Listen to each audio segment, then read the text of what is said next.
Hello students, स्वागत है आप सभी का एक बार फिर से हमारे इस ऑफिशियल यूट्यूब चैनल में जिसका नाम है एक एसोल सॉल्यूशन। मैं चंदन कुमार हाजिर हूँ आप सभी के सामने अपनी एक और नई वीडियो के साथ। सो गाइस, आज की इस नई वीडियो में हम बात करेंगे उन सभी स्टूडेंट्स के लिए जो सिक्स्थ सेमेस्टर के school of open learning NC web या फिर दिल्ली यूनिवर्सिटी के रेगुलर कॉलेज के स्टूडेंट्स हैं।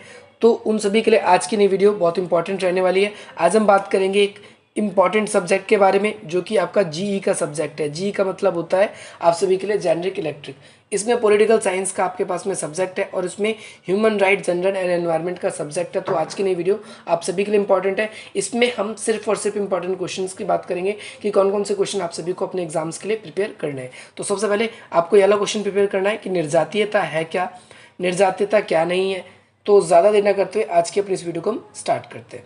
तो निर्जातीय एक ऐसे लोग होते हैं, एक ऐसा समाज का तबका होता है जो अपनी एक खास पहचान रखता है। वो संस्कृति के कारण, धर्म के कारण, जाति के कारण या अपनी भाषा के कारण या फिर अपनी जन्मजात परंपराओं के कारण वो रह रहे हैं पर्टिकुलर क्षेत्र में, वहाँ पर निवास कर रहे हैं और उन निवास के आधार पर उनका उस क्षेत्र से लगाव हो चुका है। तो वो निर्जातीयता है। लेकिन विकास के कारण कई बार इन्हें एक जगह से दूसरी जगह पर भेजा जाता है। इनके ऊपर कई बार सरकार अपने नियम थोपने की कोशिश करती है। तो ये क्या करते हैं, ये सरकार के ऊपर ये आंदोलन करते हैं। ये अपनी संस्कृति को नहीं छोड़ना चाहते, ये अपने निवास स्थान को नहीं छोड़ना चाहते और ये किसी दूसरे स्थान पे नहीं जाना चाहते। यही क्या कहलाती है, एथिक्स कहलाती है, निर्जातीयता कहलाती है। तो निर्जातीयता के प्रकार बताने हैं आपको। तो निर्जातीयता के कितने प्रकार हैं? निर्जातीयता के मूल रूप से 4 प्रकार हैं। सबसे पहले वर्चस्व वाला निर्जातीयता का प्रकार, पहला वाला। दूसरा संलग्न निर्जातीयता का प्रकार और तीसरे नंबर पे आप सभी के लिए आ जाता है संलग्न के अलावा व्यवहारवादी निर्जातीयता। ये 3 वैसे मेनली आपको एक्सप्लेन करना होता 4 ही है, लेकिन ये 3 ही। वर्चस्व में क्या करना है, आप लोगों को बताना है कि किसी एक निश्चित क्षेत्र पर लंबे समय से कोई आबादी रहती है, वो संस्कृति के कारण उसकी खास पहचान है, खास पकड़ है। जैसे पंजाब में हम देखते हैं सिखों की है, असम में असमी लोगों की है। तो वो अपनी संस्कृति के साथ कोई छेड़छाड़ नहीं चाहते, वो चाहते हैं कि उनके लिए अलग ही विशेष प्रावधान कर दिए जाए। तो ये निर्जातीयता के अंतर्गत ही आती है। दूसरा संलग्न है जो कि नॉर्मल शहरी इलाकों में होता है। दूसरा टाइप है निर्जातीयता का। शहरों में क्या होता है कि हम एक दूसरे से पहचान नहीं कर पाते, परंतु कई बारी विकासात्मक गतिविधि के कारण उनको एक स्थान से दूसरे स्थान पर विस्थापित किया जाता है। तो वो प्रकार उसके अंतर्गत आ जाता है कि भाई लोग उस चीज़ का विरोध करते हैं और वो छोड़ के नहीं जाना चाहते। सेकंड नंबर पे आते हैं हम निर्जातीय की उत्पत्ति। निर्जातीय की उत्पत्ति कैसे हुई है? तो निर्जातीयता की उत्पत्ति लंबे समय तक एक ही स्थान पर अपनी जो समुदाय के विकास के कारण निर्जातीयता की उत्पत्ति हुई है। तो किसके कारण हुई है? समुदाय के कारण, कोई खास देवता के कारण, किसी खास धर्म के कारण, और वो एक लंबे समय से उस पूरी की पूरी पर्टिकुलर चीज़ को अपनाते हुए आ रहे हैं। इसी को निर्जातीयता। ये 2 तरीके से क्वेश्चन बनता है। पहला निर्जातीयता क्या है और इसके प्रकार, और सेकंड में निर्जातीयता की उत्पत्ति कैसे हुई है और इसके उपागम पूछे जाते हैं। तो इसके 2 उपागम है। निर्जातीयता के 2 उपागम है, आपको ध्यान रखना है। पहला संघर्षवादी, जिसके अंदर संघर्ष किया जाता है अपने स्थान को लेकर, अपनी संस्कृति को लेकर, अपनी भाषा को लेकर। वो अपनी इस चीज़ से कोई भी समझौता नहीं चाहते और ना ही वो अपने उस पर्टिकुलर चीज़ को छोड़कर कहीं जाना चाहते। तो ये वाला कॉन्सेप्ट आपका इस चीज़ से संबंधित है। सेकंड, अगली चीज़ हम बात करेंगे कि भाई क्वेश्चन नंबर 3 क्या है, भूमंडलीकरण क्या है। तो भूमंडलीकरण, जिससे आपके एग्जाम में ग्लोबलाइजेशन या वैश्वीकरण के रूप में भी पूछा जा सकता है। इंग्लिश में आप सभी के लिए ये चीज़ें मैंने मेंशन कर दी है क्योंकि जो आप सभी के लिए पॉलिटिकल साइंस का पेपर है ये वाला, इससे पहले आपका एजुकेशन एंड मीडिया का जो पेपर था, बहुत सारे स्टूडेंट्स की कंप्लेंट थी कि सर पेपर में इतना मिसप्रिंट था, 6 सेमेस्टर की जगह 4th, और वर्ड्स में भी बहुत गलती थी। तो इंग्लिश में आप लोग अच्छे तरीके से इसको देख लेना। इंग्लिश जो है आप सभी के लिए बहुत इंपॉर्टेंट है और इंग्लिश का मतलब यही है कि एक बार क्वेश्चन इंग्लिश में रिव्यू कर लेंगे, अगर कोई वर्ड गलत भी प्रिंट होकर आता है, समझ नहीं आता, तो इंग्लिश में आपको क्लियर हो जाएगा। भूमंडलीकरण क्या है, वैश्वीकरण क्या है, जिसे हम ग्लोबलाइजेशन कहते हैं। तो ये 2 शब्दों से मिलकर बना है, पहला भू, दूसरा मंडलीकरण। भू जो है इसका मतलब होता है भूमि और मंडलीकरण का मतलब होता है समाहित होना, यानी भूमि का समाहित होना। जब किसी लंबे समय से कोई एक स्थान पर लोग रह रहे होते हैं तो वो उनका देश बन जाता है और देश के अंदर बिना राजा के, बिना वहाँ की सरकार के कोई बाहरी व्यक्ति नहीं आ सकता, बाहरी व्यापार नहीं हो सकता। तो इसकी वजह से देश विकास नहीं कर पाते। लेकिन हम देखते हैं कि आज विकास गतिविधि काफ़ी ज़्यादा एडवांस होती जा रही है। तो धीरे धीरे सारे के सारे देश अपनी सीमाओं को बुला रहे हैं और व्यापार करने के लिए, एक दूसरे का सहयोग करने के लिए सीमा पार जा रहे हैं। तो यही वैश्वीकरण, भूमंडलीकरण या ग्लोबलाइजेशन, विश्व का एकीकरण है। इस पे आप सभी से दलितों के प्रभाव क्या पढ़े हैं? किसानों के ऊपर, श्रमिकों के ऊपर, महिलाओं के ऊपर और आदिवासियों के ऊपर आपसे प्रभाव पूछे हैं। तो दलितों के ऊपर क्या प्रभाव पड़े? तो ये इनसे क्या हो रहा है, इनका अधिकार जो है वो धीरे धीरे छिनता जा रहा है। जितने भी इनके अधिकार हैं, दलितों के अधिकार छीनते जा रहे हैं। दूसरी बात क्यों? क्योंकि इनकी योग्यता के आधार पे ही नहीं, कहीं पर भी वैश्वीकरण के दौर में आज आप जॉब लेने जाते हो, प्राइवेट जॉब है, तो SC ST OBC जनरल कुछ नहीं देखा जाता। बस उस जगह पर आपकी योग्यता, आपकी कार्यकुशलता देखी जाती है। आपकी जातीय आधार पर आपसे भेदभाव नहीं किया जाता। गवर्नमेंट की चीज़ है, वो चीज़ें अलग है, लेकिन यहाँ पर हम भूमंडलीकरण के कारण हम प्राइवेट जॉब्स की कह रहे हैं। इसके अलावा हम किसानों की बात करें तो किसानों के ऊपर भी इस पर कई सारे इम्पैक्ट पड़ रहे हैं। तो ये दलितों के एक कह सकते हैं, एक पूरी इक्वलिटी आ रही है, लेकिन दलितों के साथ तो ये गलती हो रहा है, क्योंकि सदियों से इनका शोषण होता है और प्राइवेट कंपनी ऐसा कुछ नहीं देखती। इनको कोई आरक्षण भी मिला है तो भी इन्हें आरक्षण से कोई मतलब नहीं होता। दूसरी चीज़, दलितों का जीवन स्तर बेहतर हुआ है। जैसे दलितों के साथ भेदभाव होता था, एक स्थान से दूसरे स्थान पर छोड़कर दलित नहीं जा पाते थे क्योंकि इनके आवास निश्चित थे, लेकिन अब समानता का अभाव इनके लिए वैश्वीकरण के कारण होता जा रहा है। इसके अलावा अगर हम बात करें किसानों के लिए, तो किसानों की बेरोजगारी की समस्या बड़ी है। बड़ी बड़ी मशीनें किसानों का काम कर रही है, तो किसान दूसरे फैक्ट्री पे या दूसरी जगहों पर कन्वर्ट होते जा रहे हैं। बहुत सारे लोग खेती बाड़ी छोड़ रहे हैं।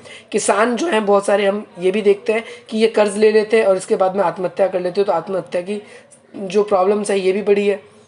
श्रमिकों की बात करें तो श्रमिकों के लिए बेरोजगारी बढ़ रही है। श्रमिकों के लिए लेकिन स्वास्थ्य, जैसे इसके अलावा कर्मचारी चयन आयोग, जैसे आपके सामने ESI वगैरह हॉस्पिटल होते हैं, तो जो श्रमिक है वो अपने स्वास्थ्य के प्रति सचेत हुए हैं।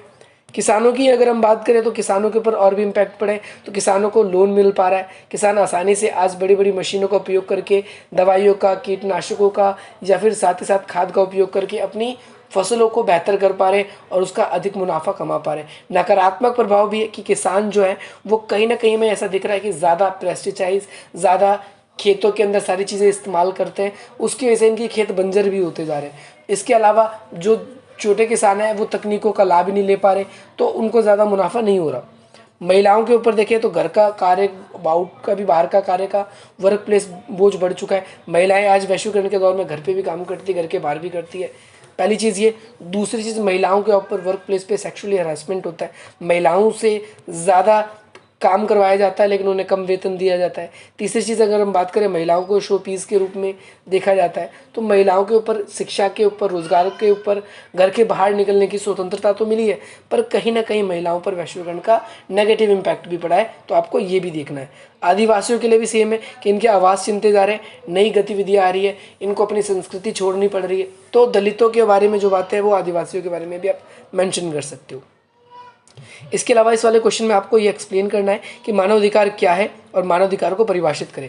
तो इस क्वेश्चन को मैंने डीप से एक्सप्लेन कर रखा है, लिंक डिस्क्रिप्शन बॉक्स में। ह्यूमन राइट्स क्या होता है इसकी कुछ परिभाषाएं भी दी गई है आप सभी के लिए। लॉर्डन वगैरह के अनुसार मैंने बहुत सारी परिभाषाएं दी है, आप वहाँ पर उसको अच्छे तरीके से देख सकते हो। अगला क्वेश्चन है आप सभी के लिए, मानवाधिकार का मार्क्सवादी परिप्रेक्ष्य क्या है। तो मार्क्सवादी परिप्रेक्ष्य की भी वीडियो आप लोगों के लिए अपलोडेड है, अगर आप लोगों ने नहीं देखा है तो आप वो वीडियो देख सकते हो। इसके बाद में मानवाधिकार के सार्वभौमिक घोषणा पत्र, इसके बारे में हम बात करेंगे। मानवाधिकार के जो सार्वभौमिक घोषणा पत्र है, इसके बारे में भी वीडियो आप सभी के लिए अपलोडेड पहले ही हो चुकी है, अगर आप लोगों ने नहीं देखा है तो देख सकते हैं। डिस्क्रिप्शन बॉक्स में आप सभी के लिए लिंक है। इसके बाद में हम बात करेंगे मौलिक अधिकार और मानवाधिकार में संबंध। तो आपको ध्यान रखना है, मानवाधिकार के अंतर्गत जितने अधिकार आते हैं, भारत में उन सभी अधिकारों को मौलिक अधिकार का दर्जा मिला हुआ है। तो हम भारत के अंदर ये कह सकते हैं कि जितना भी मौलिक अधिकार है वो सब मानवाधिकार है, जितना भी मानवाधिकार है वो सब मौलिक अधिकार है। इसके अंतर्गत हमने रख रखा है। तो यहाँ पर मैंने आपको अनुच्छेद वाइज, आर्टिकल वाइज मौलिक अधिकारों को एक्सप्लेन कर रखा है, तो आप इसको अच्छी तरीके से बता देंगे। नेक्स्ट क्वेश्चन आप सभी के लिए बहुत इंपॉर्टेंट है। इस क्वेश्चन के अंदर आप सभी को एक्सप्लेन करना है कि राष्ट्रीय मानवाधिकार आयोग क्या है। राष्ट्रीय मानवाधिकार आयोग मतलब national human right commission. National human right commission, जिसे हम राष्ट्रीय मानवाधिकार आयोग कहते हैं। और पेपर में घुमा के क्वेश्चन अधिनियम 1996, अधिनियम 1993 भी पूछता है। अधिनियम 1900 क्या पूछता है, 93 भी पूछता है। तो भाभी,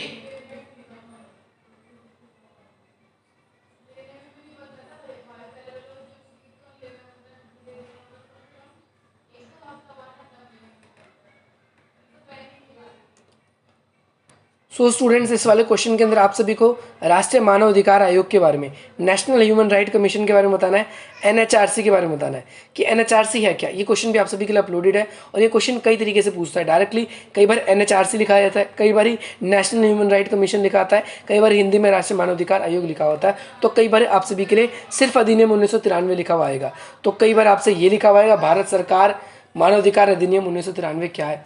इसके एक तो ये क्वेश्चन है आप सभी के लिए, और अगला सेम यहीं से बन जाता है। आपसे ये तो पूछेगा राष्ट्रीय मानवाधिकार आयोग क्या है, इसकी संरचना पूछता है, और साथ ही साथ या तो इसके फंक्शंस यानी वर्क कार्य पूछे जाएंगे, या फिर आपसे एनएचआरसी की यानी राष्ट्रीय मानव अधिकार आयोग जो है इसकी शक्तियाँ पूछी जाएगी आपसे। तो दोनों क्वेश्चन आप सभी के लिए अपलोडेड है। अगर आपने ये क्वेश्चन भी नहीं देखी तो इसकी वीडियो आप सभी के लिए अपलोडेड है, आप उन वीडियो को ज़रूर चेकआउट करें।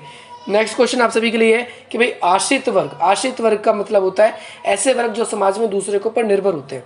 उन सभी के कौन कौन से अधिकार हैं आप सभी को वो एक्सप्लेन करना है। जैसे दलितों के अधिकार की बात करें तो इसके बारे में आप सभी के लिए क्वेश्चन वैसे अलग से ही आएगा, और ये क्वेश्चन भी इंपॉर्टेंट है, ये क्वेश्चन भी इंपॉर्टेंट है। ये रात के टाइम आप सभी के लिए वीडियो बन चुकी है, थोड़ा सा काम बाकी है इस पर। ये वीडियो रात के टाइम आप सभी को मिल जाएगी। इसमें आपको अगर आश्रित वर्ग के बारे में बोलता है तो आपको 5 चीज़ों के बारे में एक्सप्लेन करना है। इसमें आप सभी को दलितों के मानवाधिकार के बारे में, इसके बाद में आदिवासियों के मानवाधिकार के बारे में आपको एक्सप्लेन करना है, महिलाओं के मानवाधिकार के बारे में आपको एक्सप्लेन करना है, महिलाओं के बाद में आप सभी को अल्पसंख्यकों के मानवाधिकार के बारे में एक्सप्लेन करना है, और साथ ही साथ आप सभी को असंगठित जो मजदूर होते हैं, असंगठित जो श्रमिक होते हैं, इन सभी के बारे में भी आप सभी को एक्सप्लेन करना है। ये वाला क्वेश्चन भी आप सभी के लिए बहुत ज़्यादा इंपॉर्टेंट है, रात तक ये वीडियो आप सभी को मिल जाएगी। अगला क्वेश्चन आप सभी के लिए ये है उपभोक्ता कौन है। उपभोक्ता यानी हु इज़ कंज्यूमर, कंज्यूमर कौन है। उपभोक्ता के या तो आपको अधिकार बताने हैं या फिर आपको उपभोक्ता का कर्तव्य बताना है। तो ये क्वेश्चन भी बहुत इंपॉर्टेंट है। ये क्वेश्चन भी अगर आप लोगों ने नहीं देखा है तो वीडियो आप सभी के लिए रात तक अपलोड होने वाली है, आप जल्दी इसको आप देख लेना। और नाउ यहाँ पर हम बात करते हैं उपभोक्ता संरक्षण अधिनियम 1986 क्या है। उपभोक्ता संरक्षण अधिनियम 1986 क्या है, इसके बारे में आपको एक्सप्लेन करना है। तो इसके अंदर उपभोक्ताओं के सुरक्षा के लिए 3 निवारण मंच बताए गए। ये वीडियो आप सभी के लिए ऑलरेडी अपलोडेड है क्योंकि इंपॉर्टेंट ज़्यादा टॉपिक है, पेपर में ज़्यादातर यही पूछता है। अगर आप लोगों ने नहीं देखा है तो ये वीडियो भी आप देख सकते हैं, अपलोडेड है। कल ही आप लोगों के लिए प्रीतसत्ता क्या है, परिवार के अंदर प्रीतसत्ता या परिवार के अंदर प्रीतसत्ता की क्या संरचना है, कैसा ही है, इसके बारे में आप लोगों के लिए वीडियो अपलोडेड है। अगर आप लोगों ने नहीं देखा है तो आप देख सकते हैं।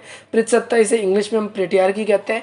और यहाँ पर मैंने आप लोगों के लिए डिटेल ज़्यादा इसलिए नहीं बताई क्योंकि पर टॉपिक को अच्छे से एक्सप्लेन कर रखा है। बस आपको या तो आई बटन पर क्लिक करना है या डिस्क्रिप्शन बॉक्स में जाकर आप सभी को देख लेना है। इसके बाद में प्रीतसत्ता के विभिन्न दृष्टिकोण की व्याख्या करनी है। दृष्टिकोण का होता है नजरिया, यानी प्रीतसत्ता के लेकर क्या क्या नजरिए, और महिलाओं की दृष्टिकोण वाला कॉन्सेप्ट भी उसके अंदर क्लियर है पूरा का पूरा एक ही वीडियो के अंदर। यहाँ पर महिलाओं के लिए सहभागिता की बात करें तो महिलाओं की स्थिति सुधारना, महिलाओं की स्थिति सुधारने के लिए क्या कदम उठाए गए, ये 73वें संविधान संशोधन और 74वें संविधान संशोधन के प्रोस्पेक्टिव में बताना है। तो 73वां संविधान संशोधन जो है आप सभी के लिए कब हुआ था, 1993 में, और संसद में कब पेश हुआ था, 1992 में। संसद में पेश हुआ 1992 में, लागू कब हो गया, 1993 में। इसमें महिलाओं के लिए 33% आरक्षण की व्यवस्था की गई थी। किस चीज़ में स्थानीय जो ग्राम पंचायत है, कौन से ग्राम पंचायत, ग्राम पंचायत में महिलाओं की स्थिति के लिए क्या किया गया है। इसके अलावा 74वें संविधान संशोधन में जो नगर निगम है उनके अंदर भी महिलाओं के लिए आरक्षण की व्यवस्था की गई है। तो महिलाएं इससे आज सशक्त हो रही है, चुनाव में खड़ी हो रही है, अपने प्रति जो मांगे हैं, अपनी जो बातें हैं, इन सबको सरकार के सामने और लोगों के सामने रख पा रही है। नेक्स्ट क्वेश्चन आप सभी के लिए कि भाई महिला आंदोलन से आप क्या समझते हैं, what do you mean by women's movement. Women's movement क्या है, महिला आंदोलन। इसमें वुमेन्स मूवमेंट में पुरुषों का क्या योगदान रहा है, मेल्स का क्या योगदान रहा है। तो मेल्स के 2 तरीके के योगदान है। पहला, मेल्स ने जो आज़ादी से पहले, ये बहुत इंपॉर्टेंट टॉपिक है, मैं आप लोगों को बता दूं, जितनी वीडियो मैंने वो आप लोगों को बोली है कि रात तक आपको मिल जाएगी, तो इसका मतलब रात को आपको मिल जाएगी, ठीक है। तो स्वतंत्रता प्राप्ति के बाद में जो महिलाएं हैं उनके द्वारा कौन कौन से आंदोलन महिलाओं के लिए जो पुरुषों ने करे, स्वतंत्रता प्राप्ति के बाद में और स्वतंत्रता प्राप्ति से पहले, दोनों के बारे में आप सभी को बताना है। महिलाओं की स्थिति सुधारने के लिए, महिलाओं की सहभागिता सुधारने के लिए क्वेश्चन ऐसे भी बन सकता है ये कि भाई महिला आंदोलन क्या है, महिलाओं की सहभागिता क्या है, महिला आंदोलन का उस पर क्या योगदान है। तो आपको महिला आंदोलन का पढ़ना पड़ेगा कॉन्सेप्ट। इसमें ब्रह्म समाज वगैरह के बारे में है तो वो मैं आपको एक्सप्लेन रात के टाइम करवा दूंगा। नेक्स्ट क्वेश्चन है सामाजिक आंदोलन में महिलाओं की क्या भूमिका है। तो तेभागा आंदोलन क्या है, ये वीडियो अपलोडेड है। तेलंगाना आंदोलन क्या है, ये वीडियो भी आप लोगों के लिए अपलोडेड है। अतिरिक्त मूल्य वाले ये कॉन्सेप्ट आप सभी को रात को मिल जाएगा। जितनी भी वीडियो इसके अंदर देखो, डिस्क्रिप्शन बॉक्स में आप सभी के लिए प्लेलिस्ट है, वहाँ पर आप जाके जितनी भी वीडियो है अभी आप वो देख लीजिए। और रात से पहले आप सभी को प्रत्येक टॉपिक की वीडियो मिल जाएगी, उसके अंदर आप सभी को डिटेल वाइज एक्सप्लेन कर दिया जाएगा। यहाँ पर हम बात करेंगे बोध गया मठ आंदोलन कौन सा है, ये वाला कॉन्सेप्ट भी आप सभी के लिए रात से पहले अपलोड कर दिया जाएगा। नेक्स्ट क्वेश्चन है चिपको मूवमेंट क्या है, चिपको आंदोलन क्या है, इसमें महिलाओं का क्या योगदान है, तो ये कॉन्सेप्ट भी आप सभी के लिए ऑलरेडी अपलोडेड है। अगर आप लोगों ने नहीं देखा है तो इस वीडियो को आप देख सकते हैं। इसके बाद में हम बात करेंगे सतत पोषणीय विकास क्या है। सतत पोषणीय विकास जिसे संपोषित विकास भी बोलते हैं। पेपर में क्वेश्चन ऐसे भी आता है कि संपोषित विकास क्या है, तो आप लोगों को ध्यान रखना है सस्टेनेबल डेवलपमेंट, इंग्लिश में पढ़ लेंगे। सस्टेनेबल डेवलपमेंट जो है इसे ही हम संपोषित विकास कहते हैं। तो ये क्या है, इसके अलावा एनवायरनमेंट के यूनिट से बहुत बार शॉर्ट नोट भी बनते हैं, तो शॉर्ट नोट में आपको क्या क्या प्रिपेयर करना है, जलवायु परिवर्तन, ये कॉन्सेप्ट अपलोडेड है। इसके अलावा वन प्रबंधन नियम यानी वन प्रबंधन क्यों ज़रूरी है, एजेंडा 21 ये भी इंपॉर्टेंट है, आप लोगों के लिए अपलोडेड है।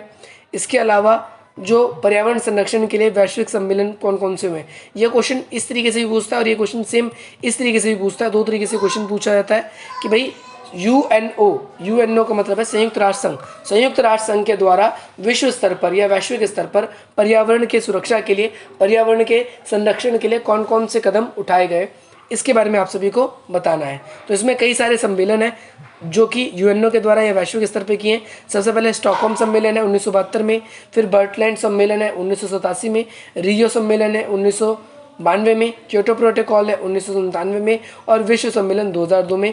इसके बाद में आगे भी हुए हैं, तो उन सम्मेलन को लिखते लिखते आपको ज़्यादा टाइम लग जाएगा, इसीलिए आप इन सम्मेलनों को ज़रूर लिख देना। इसके बाद में जलवायु परिवर्तन क्या है, क्लाइमेट चेंज, तो ये शॉर्ट नोट में आपसे पूछा जाता है। औद्योगिक प्रदूषण क्या है, ये भी आप सभी से शॉर्ट नोट में पूछा जाता है।